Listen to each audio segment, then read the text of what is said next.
ओंकार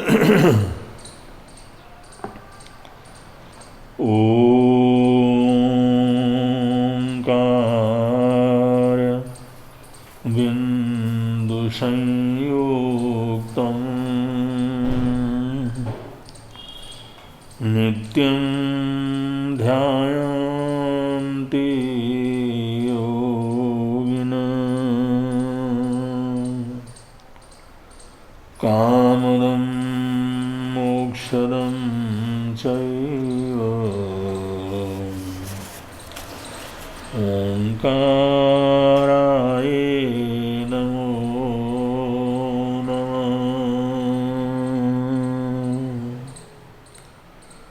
परमेष्टि नमस्कारं सारं नवपदात्मकम् आत्मरक्षाकरं वज्र पंजरावं स्मराम्यहम्।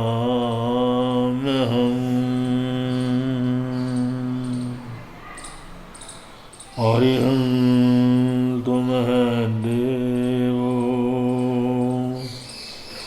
यावज्जीवं सुषाणो गुरुणो जिनपन्नतं तत्तं यः सम्मुतं मयि गह्यम् यः सम्मुतं मयि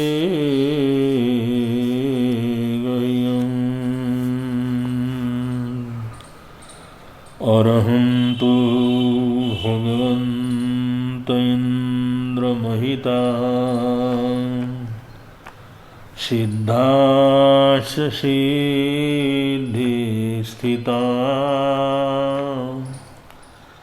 आचार्याजिन शासनोन्नतिकरा पूज्या उपाध्यायका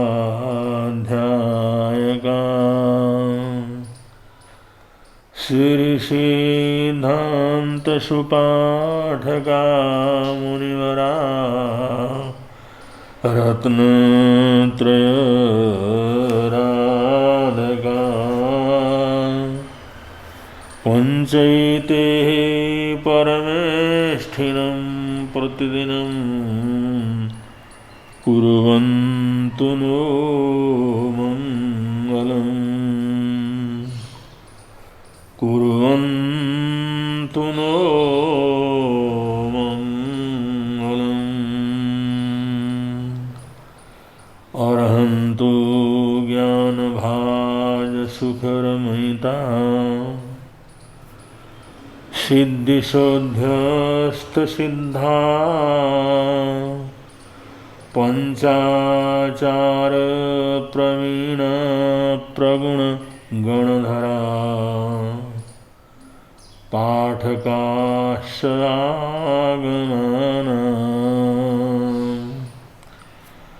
लोके लोकेशवन्द्य सकलयतिवरा साधुधर्माभिलीना पंचाप्येते सदाप्ता विदधतु कुशलं विघ्ननाशं विधाय विघ्ननाशं विधाय। वीरा सर्वसुरा सुरेन्द्रमयितुः वीरं वीरं बुधा संश्रिता वीरेण विहिता सकर्मनिचयो वीराय नित्यं नमः। वीरातीर्थमिदं प्रवृत्तमतुलं वीरस्य घोरं तपो वीरे श्रीधीरेति कीर्तिकान्तिं च्यो हे वीरभद्रं दिश हे वीरभद्रं दिश हे वीरभद्रं दिश।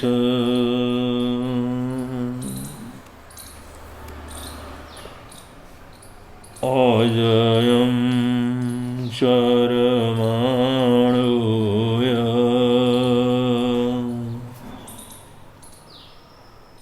पाणभूयायिंसयि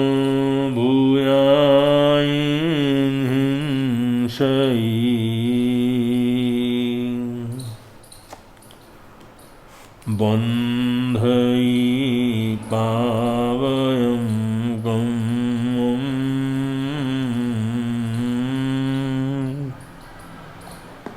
तन्से होई कड़ुयं फलं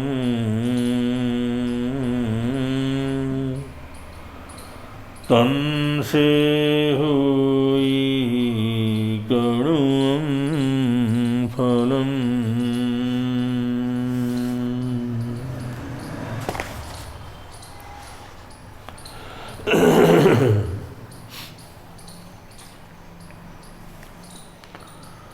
अरहत आगम प्रकाश।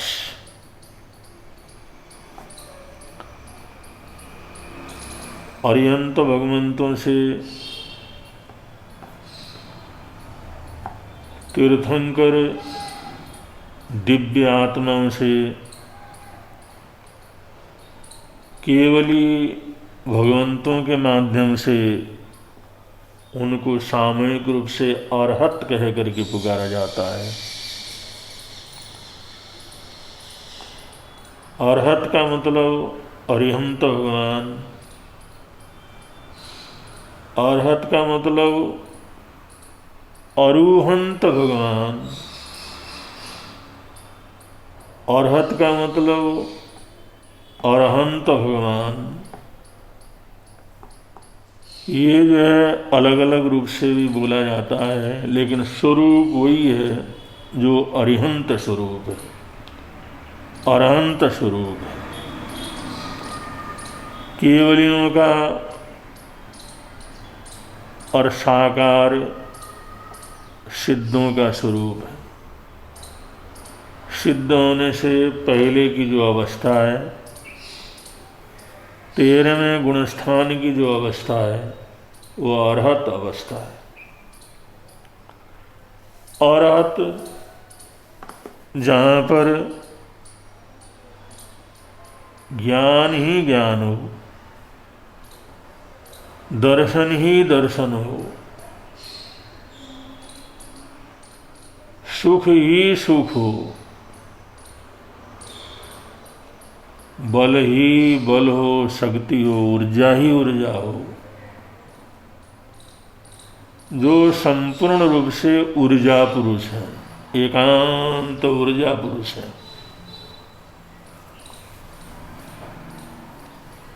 ऐसे अरहत स्वरूप को, अरिहंत स्वरूप को, अरुहंत स्वरूप को या संपूर्ण रूप से एकांत ऊर्जा पुरुषों को हम अरहत कह करके पुकारते हैं।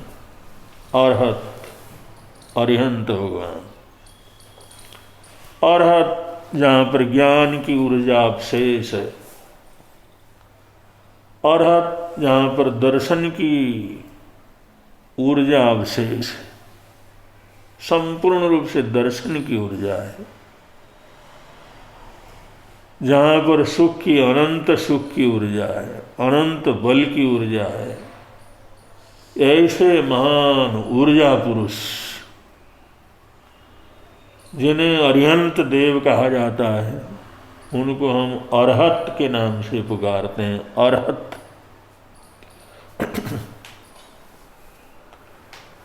उन अरहतों के द्वारा उन पूज्यों के द्वारा, उन महापुरुषों के द्वारा, शक्ति पुंजों के द्वारा आगम माने आया हुआ, उनके माध्यम से हमारे पास आया हुआ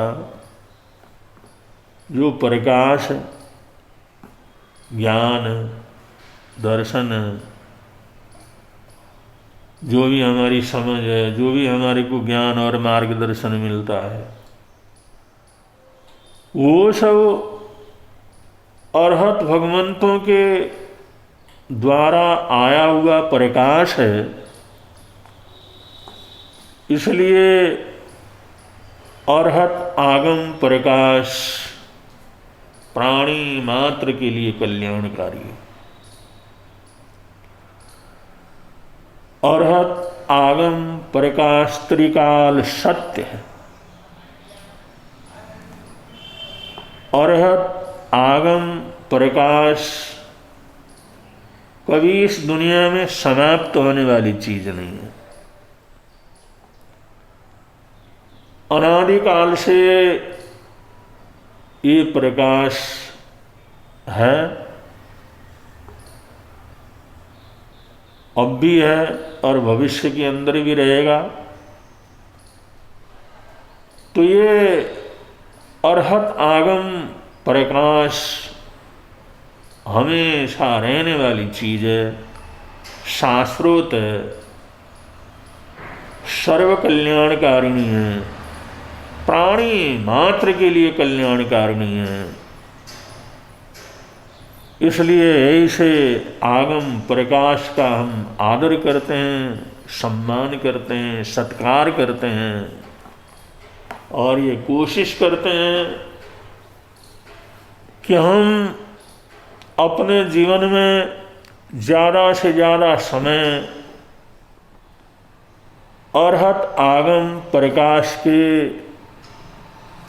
अंदर व्यतीत करें, आगम प्रकाश में रह कर के व्यतीत करें, अरहत आगम प्रकाश के सानिध्य में रह कर के व्यतीत करें,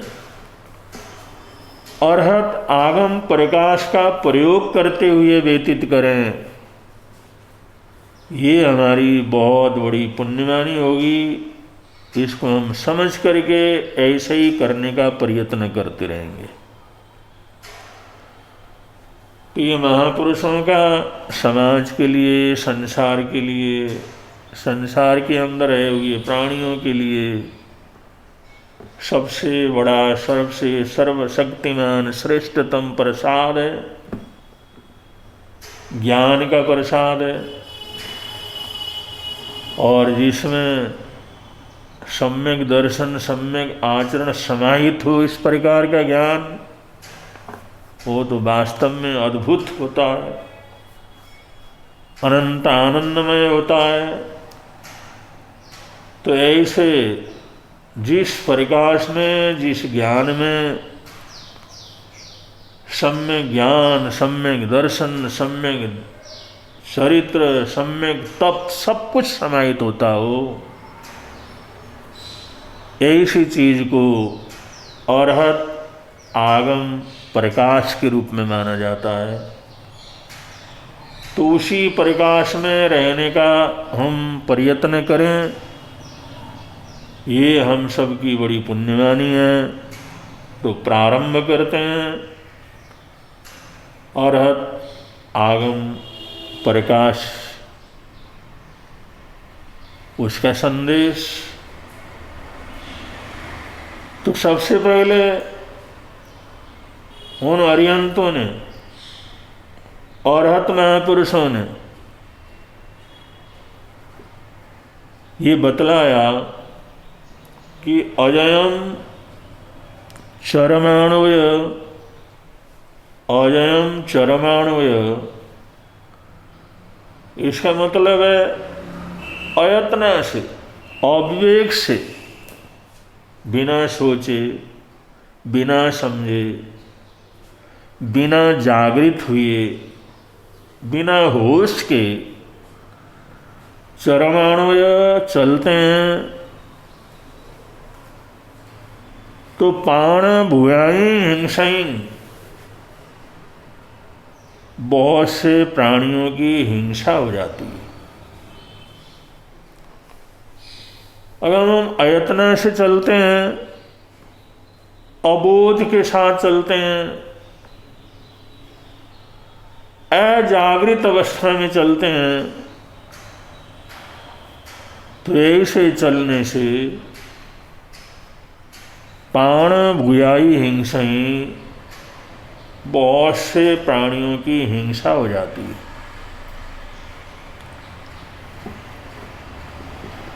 और हिंसा होने से बंदई माने बंधन होता है। पावाइन कम्मंग,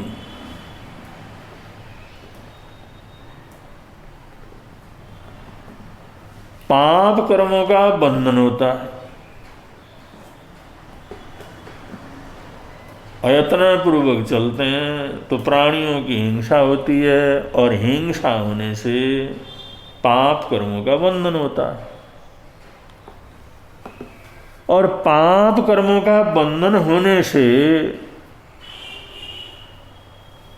तन से हुई कड़ुअम फलन, उसका कभी भी हमारे को कटुक फल भुगतना पड़ता है। उसी समय भुगतना पड़े, कुछ देर में भुगतना पड़े, कुछ समय के बाद भुगतना पड़े, कुछ काल के अंतराल से भुगतना पड़े। पाप कर्मों का अगर बंधन हुआ है तो उसका परिणाम जब भी हम भुगतेंगे तो उस समय उसके कटु फल का कटु फल और कटु परिणाम ही हमारे को भुगतना पड़ेगा। ये अरिहंतों का सबसे पहला प्रकाश, उन्हें रोशनी दी है, उन्होंने हमारे को दिया है, एक मार्गदर्शन दिया है। अयम चरमाणव्य पाण भूय हिंसई बन्नयम पावयम कम्मम तन से हुई कड़ुअम फलम। कितनी छोटी सी बात देखो तो, लेकिन चरमाणव्य चलना, ये चलना हमारे जीवन के अंदर चालू ही रहता है। कोई ऐसा समय नहीं जाता जब हम चलते ना हो। जिंदगी में जन्म लेने के बाद मृत्यु पर्यंत हम चलते रहते हैं। हमारा चलन चलता रहता है, हमारा क्रियाकलाप होता रहता है, कुछ न कुछ हम करते ही रहते हैं। कोई ना कोई क्रिया होती रहती है, चाहे वो मन से हो, चाहे वचन से हो, चाहे शरीर से हो। तो ये चलन जो क्रिया है, ये धर्मास्तिकाय के उपकार से होता है। धर्मास्तिकाय के उपकार से ये जीव जन्म से लेकर मृत्यु तक चलता ही रहता है, चलता ही रहता है। तो उस चलने में अगर जो है अजयं माने अयत्नापूर्वक हम चलते हैं तो उसका परिणाम पाप कर्मों का बंधन होता है। क्योंकि पांच समिति, उसमें भी सबसे पहले क्रिया समिति है। पांच समिति का जो वर्णन आता है, पांच समिति का बहुत लंबा चौड़ा विवेचन वगैरह चलता है। तो उस पांच समिति में सबसे पहली समिति इरिया समिति, चलने में सावधानी रखना, सावधानी से चलना, चलते हुए देख करके चलना। उसके बहुत प्रकरण और बहुत नियम और बहुत जानकारियाँ उस इरिया समिति के अंतर्गत दे दी गई हैं। ये भी ये चलने से संबंधित है। तो चलना, आना जाना जो चलना है वो हमारे लिए कितना महत्वपूर्ण है। सबसे पहले शास्त्रकारों ने इस बात की तरफ संकेत दिया है, तुम शुरू से लेकर के आखिर तक आते जाते चलते फिरते रहते हो, लेकिन ये चलने फिरने में ही क्या कुछ हो जाता है उसका परिणाम शास्त्रकार इस गाथा में बता रहे हैं। ये चलना फिरना तुम्हारा इसमें विवेक न होने से यही कटु कर्म के फल का परिणामक भी बन सकता है। और शास्त्रकार इसलिए कहते हैं चलो तो देख करके चलो, शरीर प्रमाण, देह प्रमाण, कम से कम अपने शरीर प्रमाण देख करके चलना। ऐसा वो समिति में आदेश देते हैं, उपदेश के अंतर आदेश देते हैं।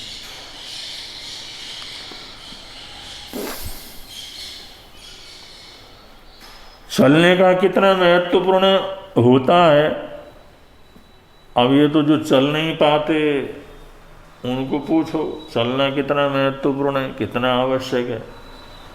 क्योंकि हमारे तो चलना आता है, हम चल लेते हैं, इसलिए हमारे को पता नहीं लगता। उनकी ये भी कोई खास बात है। लेकिन जिनको चलना नहीं होता, चलने की ताकत नहीं है, उन लोगों से पूछो ये चलने की शक्ति का न होना, चलने के साधनों का न होना कितना बड़ा दर्दनाक जो है, ये कितनी बड़ी दर्दनाक घटना है। तो इसके ऊपर विवेक रखना बहुत ज़रूरी है। और जितने भी इस दुनिया के अंदर सबसे ज़्यादा रोज़ एक्सीडेंट होते हैं और हजारों लोग मर जाते हैं, हजारों बच्चे अनाथ हो जाते हैं, हजारों महिलाएं विधवाएं हो जाती हैं, हजारों माँ बाप अपने बेटों से पोतों से अपने बेटों का सुख खो देते हैं, हजारों लोग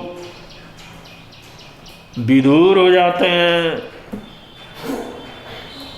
पता नहीं कितनी दुखद दुर्घटनाएं संसार के अंदर घटती हैं, वो सब चलने का विवेक न होने से, चलने में ध्यान न देने से, चलने में चूक होने से।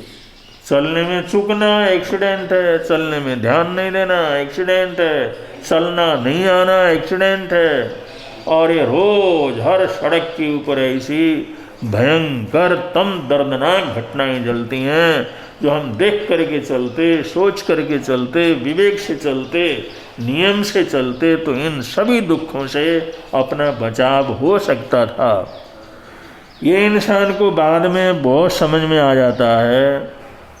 लेकिन जो उस समय थोड़ी सी लापरवाही, हमारी चलने की लापरवाही, अपने जीवन को कितना दुखद परिणाम दे जाती है, दूसरे के जीवन को किस तरह से बर्बाद कर देती है। जो लोग इन चीज़ों से गुजरे हैं उन लोगों से पूछो चलना कितना महत्वपूर्ण कार्य है, और उसमें विवेक रखना, उसमें विचार रखना, उसमें जागृत होना, उसको समझना कितना ज़रूरी है। इसलिए सबसे पहले यहाँ पर शास्त्रकारों ने बतलाया अजयम चरमाणोय पाणभुए हिंसाई। अयत्न से चलोगे तो प्राणियों की हिंसा होगी, अपनी स्वहिंसा भी होगी, परहिंसा भी होगी। और उसमें स्वहिंसा होगी तो भी बड़ी तकलीफ होगी, परहिंसा होगी तो भी बड़ी तकलीफ होगी। और इससे जो कर्मों के बंधन होंगे, उन कर्मों के बंधनों को कभी भी हम भुगतेंगे तो कड़ुए के फल के रूप में हमारे को भुगतना पड़ेगा।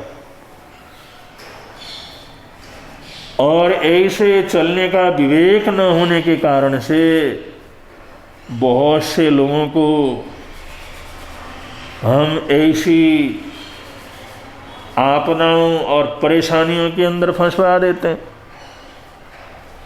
जैसे कि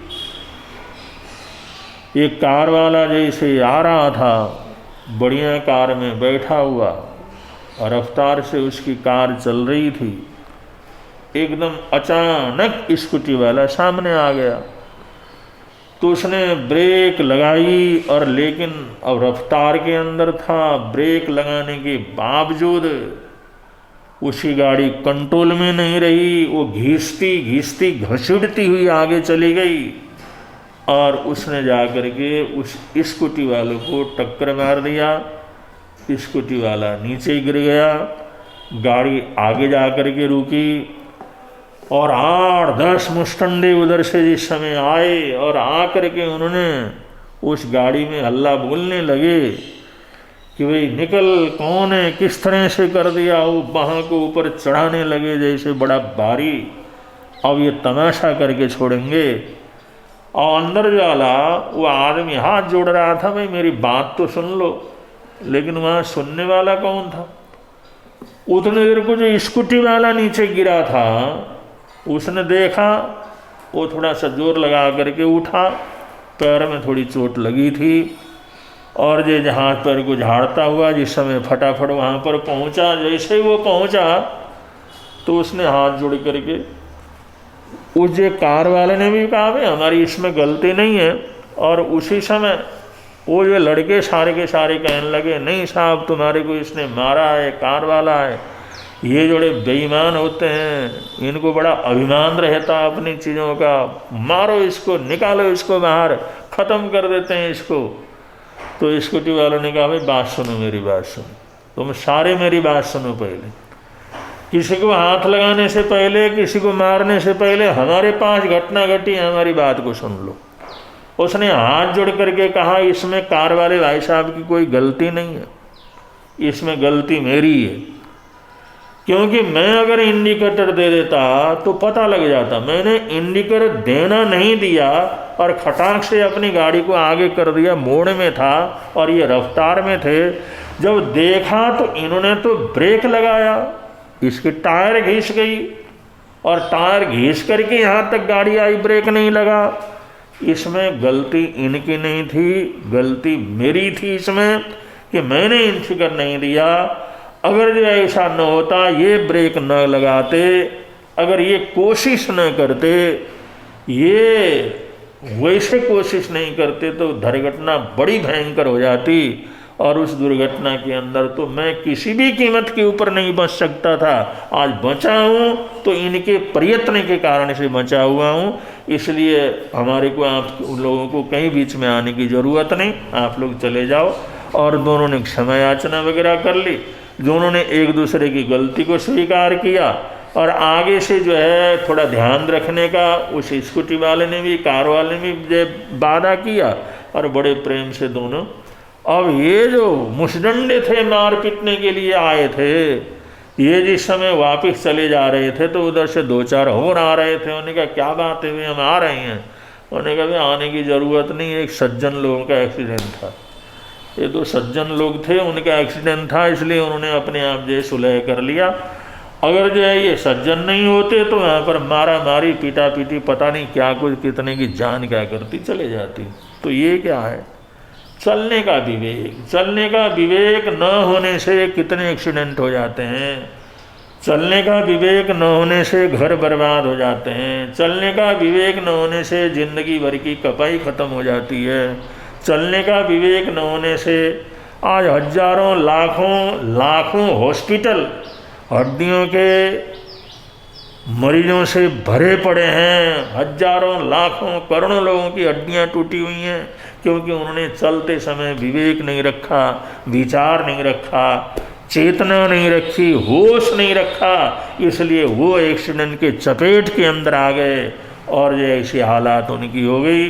तो भगवान महावीर स्वामी हमारे जीवन को स्पर्श करते हुए कहते हैं कि हर आदमी को अपने चलने के ऊपर सबसे पहले ध्यान देना चाहिए।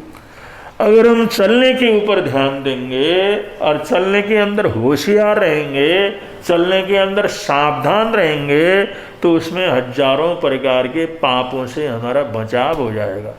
और वो बीमार लोगों से पूछो भाई तुम क्यों बीमार हो गए, हड्डी क्यों टूटी, उन्हें कहा चलते चलते ठोकर लग गई। वो दूसरे के तो चलते चलते गड्ढे में जा कर के पड़ गया, और ये चलते चलते सामने सांप था उसके ऊपर जा कर के पड़ गया। अब ये सब कहते हैं चलते चलते हमारी ये दुर्गति हो गई, क्योंकि चलना उन्होंने नहीं आया, देखा नहीं, गड्ढा देख करके नहीं चला, पत्थर देख करके नहीं चला, ठोकर खाई और गिर गए, हड्डियाँ टूट गई। तो ये सब क्या होता है, विवेक न रखने से होता है। तो ये अरहत आगम प्रकाश के बीच में हम अगर रहते हैं तो हमारे को ज्ञान मिलता रहता है, समझ मिलती रहती है। अगर ज्ञान का प्रकाश और समझ मिलती रहती है तो हमारा जीवन सुचारू रूप से आगे बढ़ता है। आगे आ रहे हैं पुरुषण में ये जो आगे जो है हमारे आयमिल महोत्सव आ रहे हैं, आयमिल ओली तपस्या। अपने जैन परंपरा में आयमिल ओली तपस्या की बड़ी महिमा है। हजारों लाखों लोग आयमिल ओली तपस्या करते हैं। आयमिल ओली तपस्या विशेष रूप से साल में 2 बार की जाती है। आशौ सुदी सप्तमी से आशौ सुदी पूर्णमासी तक ये जो आयमिल ओली की आराधना साधना होती है। तो आयमिल ओली 23 अक्टूबर को प्रारंभ हो रहे हैं। आज 21 अक्टूबर हो गया, 23 अक्टूबर को आयमिल ओली प्रारंभ हो रहे हैं। और यही आयमिल ओली का सबसे पहला दिवस है जिस दिन आराध्य गुरुदेव श्रवण संज्ञ सलाहकार भीष्म पितामह राज ऋषि श्री सुमति प्रकाश जी महाराज साहब का जन्मोत्सव है। उन्होंने इसी दिन इस धरती के अंदर कदम रखा, इसी दिन अपने जीवन को प्रारंभ किया। तो उनके 82 वसंत संपन्न हो चुके हैं। तो 82वां उनका जन्मोत्सव है। 82वां जन्मोत्सव सारे देश में श्रावक श्राविकाएं साधु साध्वियाँ आयमिल तपस्या के द्वारा संपन्न कर रहे हैं। तो जिसको भी अनुकूलता हो 23 तारीख को गुरुदेव की 82वीं जन्म जयंती के उपलक्ष्य में आयमिल तपस्या की आराधना करनी है। और जिनको हो सकता है बेला तेला पंचोला 9 तक की आयमिल कर सकते हैं। आयमिल के तपस्या स्वास्थ्य के लिए, सुख शांति के लिए, जीवन की रुकावटों को दूर करने के लिए, अनेक वेद देव दोष आदि उनको समाप्त करने के लिए बहुत श्रेयस्कर तपस्या है। इस तपस्या को हमेशा ध्यान रखें, याद रखें, समय समय पर करने का प्रयत्न करें। और आयमिल ओली के दिनों में तो जरूर करना चाहिए। और 9 के 9 दिन नहीं कर सकते तो पहले दिन और आखिरी दिन जरूर करना चाहिए। अगर ये 2 भी नहीं कर सकते तो कम से कम पहले दिन तो जरूर कर लेना चाहिए। तो इस प्रकार आयमिल ओली तपस्या की आराधना 23 तारीख से प्रारंभ हो रही है, परसों से ही प्रारंभ हो रही है।